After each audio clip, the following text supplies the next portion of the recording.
서울광역방송센터입니다. 검찰이 대장동 개발과 성남FC 의혹 관련 이재명 더불어민주당 대표를 특정경제범죄가중처벌법상 배임, 이해충돌방지법, 부패방지법 위반, 특정범죄가중처벌법상 뇌물, 범죄수익은닉규제법 위반 등 5가지 혐의로 어제 불구속 기소했습니다. 여의도 초대석 김종민 더불어민주당 의원과 함께 정치권 현안 얘기해보겠습니다. 의원님 어서 오십시오. 네, 안녕하세요. 이재명 대표가 2021년 9월부터 수사가 본격적으로 시작이 됐으니까 이제 1년 6개월 만에 기소를 한 건데 일단 이 대표 기소 어떻게 보셨나요? 검찰에서 기소를 한 거니까요. 네. 이제 법원에서 기소의 사실 여부에 대해서 좀 이제 다퉈봐야죠. 뭐. 이 대표도 뭐 답정 기소다, 뭐 답 정해놓고 기소한 거다 하면서 이제 검찰의 시간이 가고 법원의 시간이 왔다, 법정에서 진실을 가리겠다 이렇게 얘기를 했는데 네. 그거 어떻게 평가하시나요? 뭐 당연히 뭐 그렇게 갈 거고요. 저는 네. 이제 검찰이 무리한 기소 내지는 무리한 수사, 또 정치적인 의도를 가지고 네. 정치 탄압적인 수사를 했다. 그 점에 대해서는 많은 국민들이 또 공감을 할 것 같아요. 그렇지만 또 그게 아예 검찰이 수사거리나 기소거리가 전혀 안 되는데 네. 완전히 억울한 누명을 씌웠다. 또 이렇게 보는 국민이 또 대다수는 아니거든요. 그래서 저는 뭐 좀 억울한 점은 있겠지만 재판 네. 과정에서 성실하게 뭐 사실을 밝혀서 뭐 억울한 게 있으면은 뭐 억울한 누명을 벗고 네. 뭐 그런 사법적인 성실 대응이 필요하지 않을까 저는 그렇게 봅니다. 억울한 점이 있지만 완전히 억울하진 않다. 그 간격이랑 차이는 뭐 어디서 오는 건가요? 그러니까 되게 네. 검찰이 기소할 때요 완전히 말도 안 되는 근거가 없는 건 기소를 못 합니다. 그거는 옛날에 독재 정권 때 네. 가능한 일이에요. 지금은 이제 그렇게 안 하는데 그러면 우리가 뭐가 이게 사실이고 근거가 있는 거냐? 네. 이걸 모르죠. 그건 검찰이 주장을 하는 거일 뿐이지 네. 법원에서 사실로 인정된 건 아니잖아요. 그러니까 이제 기다려 봐야 돼요. 그거는. 근데 지금 이게 사실 안고가 천화동인 1호 지분 일부 428억을 받기로 약정을 했다는 거랑 알맹이. 예, 네. 그거 아니고 알맹이. 아, 죄송합니다.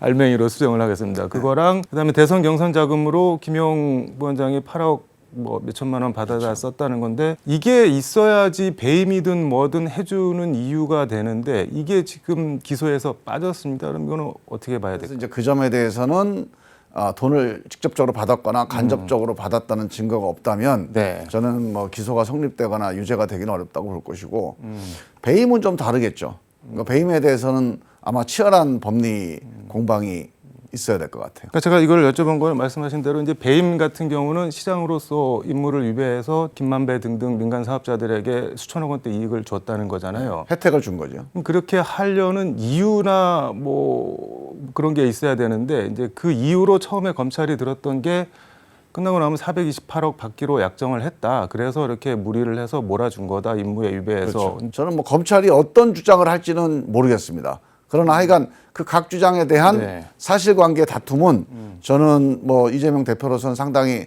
치밀하게 준비를 해야 될 그런 사안이라고 봐요. 이거는 뭐 사실관계 다툼이라기보다는 뭐 사실관계는 뭐 정해졌는데 이제 어떤 법리, 뭐 어떤 논리를 갖고 싸우느냐 법정에서 그렇게 될 것 같고 당무위가 어제 오후 5시 소집이 됐는데 당원 80조 부정부패로 기소가 되면은 당직 직무 정지 이거를 이 대표한테 적용하지 않기로 뭐 만장일치로 결의를 했다고 하는데 그렇게 하는 게 맞는 뭐 민주적인 정당에서 만장일치라고 하는 건 그건 제가 보기엔 결정을 제대로 안 한 거예요. 논의를 안 한 거죠. 어떤 결정이 만장일치로 특히 이렇게 국민들 사이에서 민심이 서로 충돌하거나 아니면 논쟁이 되는 뭐 이런 거를 우리 당이 만장일치로 한다. 그거는 제가 보기에는 네. 오히려 그게 민주당에 불리한 결정입니다. 비록 제가 이제 소수 의견이라 하더라도 다수가 네. 이거 가지고 직무정지 시키는 거는 좀 부당하다, 무리가 있다, 뭐 이런 판단을 한 것도 이해는 할 수 있을 거라고 네. 봅니다. 근데 문제는 저는 절차에 대해서는 저는 이해가 안 갑니다. 어떤 절차요? 이게 답정로 기소라고 지금 우리가 네. 이재명 대표가 주장을 하고 있잖아요. 답정로 기소에 답정로 당무회의로 대응을 하는 거예요. 이게 과연 현명한 거냐. 자, 기소가 이루어진 날, 네. 한 대여섯 시간 만에 당무회의를 보통 네. 이렇게 대여섯 시간 만에 소집하는 경우는 없습니다. 보통 3, 4일 전에. 왜냐하면 네. 당무회의라는 게 각 상임위원장들, 그다음에 각 시도지사들이 다 모이게 돼 있어요. 네. 그래서 이 당무위원들이 바쁜 사람들이 모이려면 적어도 3, 4일 정도는 네. 시간 여유를 두고 회의 고지를 하게 돼 있거든요. 그리고 그 안건에 대해서 생각도 해보고 네. 의견도 모아보고 자기 개인 의견 가지고 결정하는 게 아니니까 네. 그렇게 했어야 맞는 건데 그리고 당무의 결정도 권위가 생기잖아요. 네. 신뢰가 생길 거고. 그런데 이걸 급하게 당일날 그냥 서류로 문서로 아마 팩스로 받았겠죠. 네. 팩스로 동의 받아가지고 이렇게 어떻게 보면 약간 졸속 당무회의, 답정너 당무회의 네. 결론을 내는 게 저는 이게 신뢰를 받을 수 있는 건지 저는 왜 이렇게 했는지 잘 이해가 안 갑니다. 민주주의에서 네. 보통 민주주의를 우리가 힘이 있다 또는 그게 권위가 있다, 신뢰할 만하다라고 보는 이유는 그 결론 때문이 아니에요. 그 결론에는 동의하지 않는 사람이 반드시 있지 않습니까? 자, 나는 거기하고 생각이 다르다. 근데 결론이 났어요. 근데 왜 승복을 하죠? 나랑 생각이 다른데? 이 절차의 민주성 때문에 승복하는 겁니다. 이 절차가 민주적이라면 뭐 그렇게 결론이 나랑 생각이 달라도 네. 승복해야 되는 거죠. 근데 절차가 민주적이지 않아요. 이게 문제가 있다. 그래서 이런 식의 절차 운영은 저는 잘 이해가 안 갑니다. 뭐 절차가 부실하다고 했는데 어쨌든 통보는 했고 그리고 상황이 그만큼 급박하니까는 급박하게 대응을 했다 이런 취지로 이해할 왜 수도. 급박하죠? 어쨌든 기소가 됐는데 당 대표직을 유지하느냐 말아야 되느냐를 결정을 해줘야 되는 거잖아요. 그거 뭐 하루 안에 안 되면 가처분 신청 들어오나요? 네. 이거는 민심을 상대하는 겁니다. 정치행위예요, 우리는. 이거 사법행위가 아니잖아요. 아니, 정치행위를 네. 민심을 무시하고 국민들이 어떻게 볼지 전혀 생각도 안 하고 그냥 우리끼리 그냥 뭐 합의해서 가자. 이거 국민들한테 어떻게 보일지 생각을 해야죠. 아, 저거 기소도 보니까 저 윤석열 검찰이 답정해놓고 하는 거구나. 이렇게 생각을 해요. 근데 거기다 민주당이 대응하는 것도 저거 이재명을 지키기 위해서 방탄정당 하는구나. 답 정해놓고 하는구나. 이러면 윤석열 정권에서 마음 떠난 국민들이 마음 기댈 때가 있습니까? 민주당 믿고 민주당이라도 저렇게 살아있으니까 민주당이라도 정신 차리고 있으니까 뭐 우리가 민주당 믿고 한번 버텨보자. 이렇게 될 수 있겠어요? 목소리가 상당히 높아. 저 답답해서 그래요. 알겠습니다. 그래서 뭐 이재명 대표가 어떻게 해야 된다고 보시나요? 그러면은? 그러니까 방탄정당이라는 국민들의 의구심이 있어요, 의혹이. 이거를 깨기 위해서 이걸 넘어서 노력을 해야죠. 몸부림을 쳐야 돼요. 만약에 당대표를 안 하시는 게 제일 좋죠. 그 당대표를 안 나왔어야 돼요. 네. 근데 나와서 하겠다면 내가 당대표 권한 가지고 내 개인적인 사법 문제를 방어하지 않겠다. 네. 이런 결기를 보여주고 결단을 보여주고 노력을 해야 됩니다. 그런데 이런 문제들에 대해서 네. 기본적으로 이런 이 방탄정당의 이런 오명 또는 이런 오해, 이런 의혹 이런 걸 벗어나려는 노력이 안 보이는 게 이게 너무 저 답답한 거예요. 이거는 당을 위해서도 안 좋지만 이재명 대표를 위해서도 안 좋은 길입니다. 이건. 알겠습니다. 이 얘기 뭐 하면은 끝이 없을 것 같고 다른 얘기 해보겠습니다. 선거구제 개편 국회 정치개혁특별위원회가 어제 국회의원 정수 300명 뭐 동결을 전제로 해서 한 3가지 안 정도를 올린 것 같은데 용어가 좀 어렵습니다. 중대선거구제와 권역별 병립형 비례대표제가 하나 있고 개방명부식 대선거구제와 전국 병립형 비례대표제 그리고 소선거구제 플러스 권역별 준연동형 비례대표제 뭐 이렇게 3개인데 쭉 읽기를 읽었는데 저도 읽으면서도 이게 뭔가 싶은데 좀 아주 간략하게 이게 어떤 것들인지 좀 이런 걸 다 알 필요가 없고요. 이런 걸 가지고 우리가 논쟁할 필요가 없습니다. 네. 선거법은 크게 2가지가 있습니다. 네. 한 명 뽑는 선거법이 있고 네. 여러 명 뽑는 선거법이 있어요. 네. 다 이것만 기억하시면 돼요. 한 명 뽑는 선거법은 네. 일단 장점이 있어요. 우리가 어떤 사람을 선택할지가 좀 판단이 분명하죠. 네. 근데 1등을 뽑게 되면 전국을 다 1등을 뽑잖아요. 네. 그러면 똑똑한 사람, 경력 좋은 사람, 쉽게 얘기하면 엘리트만 됩니다. 근데 국회가 엘리트하고 똑똑한 사람 모인 데인가요? 국민들 대표해야 되잖아요. 네. 국민들 중에 똑똑한 사람만 있고 엘리트만 있는 게 아니죠. 그러면 국회의 기능, 네. 국민을 닮아야 되고 국민을 대표해야 되는데 1등 똑똑한 놈만 모아놨다. 그러면 국민들이 이제 딱 국회가 구성되면 그때부터 뽑을 때는 똑똑한 사람을 뽑는데 뽑아놓고는 야 저거 엘리트다, 지들 마음대로 한다, 특권층이다 이렇게 불신을 하게 돼요. 이 악순환이 계속 반복됩니다. 약간 그래서 역설. 유럽에서는 그렇다면 여러 명을 뽑게 되면 국민들의 어떤 다양한 이런 주장과 이해관계가 대변되는데 더 낫다. 그래서 유럽의 의회는 다 여러 명 뽑는 의회로 바꾼 겁니다. 네. 그래서 독일이 2차 대전 끝나고 혼합제라고 하는 걸 만들었어요.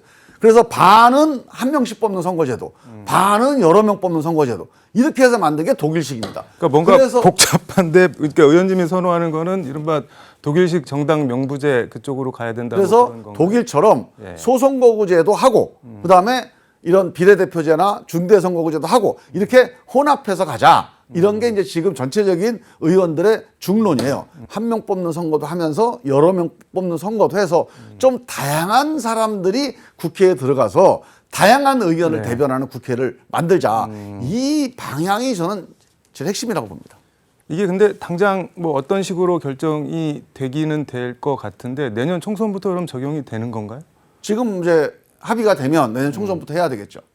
그러면 이제 뭐 지역구가 없어지는 데도 있고 이렇게 말씀하신 대로 가령 뭐 호남 같은 경우는 뭐 뭉뚱거려서 호남에서 몇 명 뽑기로 하자 뭐 이렇게 하는 수도 있고 그러면은 지역구가 바뀌기도 하겠죠.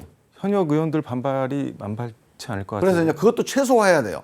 가능한 한 네. 변화를 그러니까 그 현역 의원들이나 네. 일반 국민들이 야 이거 너무 무리다, 너무 힘들다 이런 부담이 덜한 제도로 가되 개혁적인 제도가 뭐겠냐? 이 교집합, 네. 이 교집합을 잘 만들어내는 게 지금 우리 국회 이 정개특위의 역할이라고 봐야죠.